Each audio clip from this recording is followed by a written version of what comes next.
The pool is mine now. I was floating on my back in the middle of my own pool, the one I'd put in the year Richard retired, arms spread like a starfish, eyes closed, letting the sun toast the tops of my thighs. The water was exactly 88 degrees. I knew because I'd walked out that morning and turned the heater up myself. At 71, my joints don't lie. Warm water is medicine. The gate to the backyard slammed so hard the lounge chairs rattled. I didn't open my eyes. I knew the sound of that gate the way sailors know wind. Heavy, impatient footsteps, flip-flops slapping wet concrete. Mark, my daughter Sarah's husband of 9 years, and the current reigning jackass of my zip code. Yo, Margaret, pool time's over. I got the boys coming in 20. Out. I opened my eyes just in time to see him reach over and yank the foam noodle out from under my head like he was pulling a tablecloth in a magic trick. I went under, came up sputtering, hair plastered over my face like wet seaweed.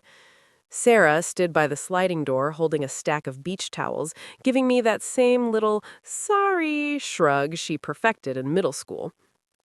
Mark was already scrolling his phone. Come on, let's move it, Grandma. Clock's ticking. I climbed a step slow. Water ran off me in sheets. My knees popped like bubble wrap.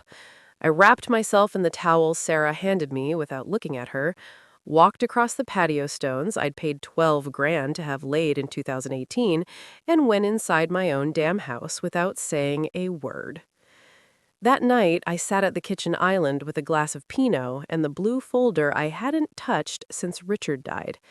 Inside, original survey, paid in full deed, no mortgage satisfaction letter stamped paid 2009, my name alone in big black ink. Margaret Ann Whitcomb, sole owner.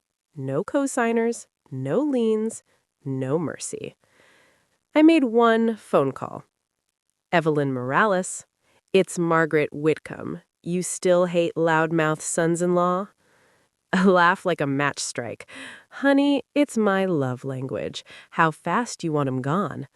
Yesterday was too slow. The next morning at 9:17, the doorbell rang. I watched from the front window. A young man in a charcoal suit, hair slicked like he just stepped out of law school yearbook, stood there with a leather portfolio and zero expression. Mark answered in nothing but basketball shorts and a hangover, scratching his belly. Who the hell? The kid handed him an envelope.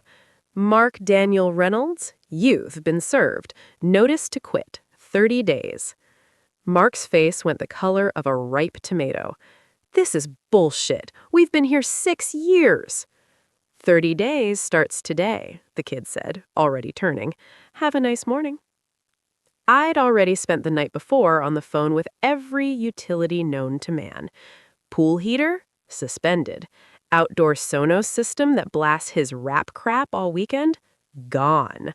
Amazon Prime, Netflix, Hulu, Disney Plus, the Ring doorbell subscription, Sarah's little fun money credit card I'd been paying since they got married. Poof. All transferred, frozen, or canceled before the coffee finished brewing. By noon, the time they got back from Target with more floaties and beer, the pool had dropped to 74 degrees and the Wi-Fi password had changed to Go Float Yourself 2025. Mark lost his ever-loving mind. He stormed through the house screaming my name like I was a dog that peed on his shoes. I was sitting on the patio in a brand new navy linen dress and sunglasses, sipping iced tea like I was on a damn cruise. You crazy old bat, you can't just... I can, I said, calm as Sunday. And I did.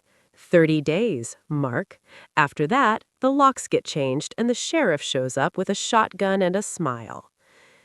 Sarah tried the tears next, sat on the ottoman by my chair, twisting a Kleenex into rope. Mom, please, we're family. Family doesn't drown a 71-year-old woman in her own pool because his fantasy football bros are coming over. She opened her mouth, closed it, looked at her feet. Mark tried threats. I'll sue you for elder abuse. Take a number, sweetheart. Evelyn's dying to depose you. He tried charm the next day, knocking on my bedroom door with 2 lattes and a sheepish grin. Come on, Marge, let's talk this out. I took the latte, shut the door in his face, and drank it in peace while I booked myself a week at the Ritz-Carlton Amelia Island. Oceanfront, king bed, 0 screaming. The 30 days crawled by like a slow-motion train wreck. Day 4, Mark tried to hotwire the pool heater, burned his hand. I watched from the kitchen window eating peach ice cream. Day 9, Sarah begged me to turn the internet back on because Mark had a big interview. I sent her a Zillow link to apartments with pools. Day 17, he put the house on his Instagram story with the caption, "Crazy MIL trying to evict us. Pray for your boy." Got 300 likes and 1 comment from me. See you in court, kid. Day 23, moving pods showed up. I sat on the front porch in my rocking chair like Miss Daisy, sipping sweet tea, waving at the neighbors who suddenly found reasons to walk their dogs real slow past the house. Day 29, Mark tried one last Hail Mary. Cornered me in the garage while I was getting birdseed. Look, we'll pay rent, real rent, whatever you want. I looked him dead in the eye. I don't want your money. I want my peace and quiet. You've had 6 free years. Clock's up. Day 30, 7:58 a.m., a white moving truck backed into my driveway. 2 guys in neon shirts started carrying out flat screens and gaming chairs. Mark stood on the lawn yelling into his phone about lawyers and rights. Sarah loaded her Prius with trash bags full of clothes, eyes red, not looking at him or me. At 8:02 sharp, the same charcoal suit kid showed up again, this time with a clipboard and a locksmith. They changed every lock while I sat on the porch with Evelyn on speakerphone. Mark made one last stand on the front walk, shirtless, veins popping. This isn't over. Evelyn's voice floated out cool and sweet. Actually, Mr. Reynolds, it's very over. Trespass again, and we file criminal charges. Have the day you deserve. He flipped her off. The locksmith didn't even blink. Sarah hugged Lee goodbye like she was scared I'd break. I hugged her back like a mother, not a doormat. You can come swim any Saturday. Text first, bring your own towel. Gate code changes every week. She nodded, got in her car, and drove off without him. Mark peeled out 5 minutes later in his overpriced leased Tahoe, middle finger out the window. I waved like the Queen of England. That afternoon, I had the pool guy out. Water back to 88 degrees by 4, new float, new umbrella, new Bluetooth speaker that plays only Sinatra and whatever hell I feel like.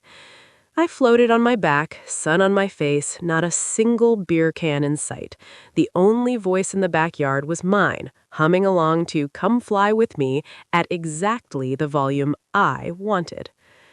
A week later, Sarah texted, "Can I come over Saturday? Just me, I'll bring sandwiches." I answered, "Gate code is 0715. Water's warm, don't be late." I set the phone down, adjusted my sunglasses, and pushed off the wall with my toes. The pool was quiet except for the soft lap of water against tile I paid for, water I control, peace I earned. Some of the neighborhood ladies started dropping by Wednesdays at 4. We sit around the patio table with iced tea and folders. I show them how to read a deed, how to spot a quitclaim scam, how to change the Wi-Fi password before the kids figure it out. I call it the Poolside Boundary Club. We laugh, we drink tea, and nobody tells any of us to get out. The water stays 88 degrees all summer now.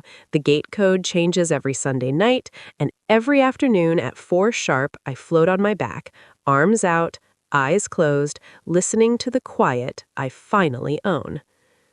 Because the pool is mine now, and nobody yanks the noodle out from under me ever again.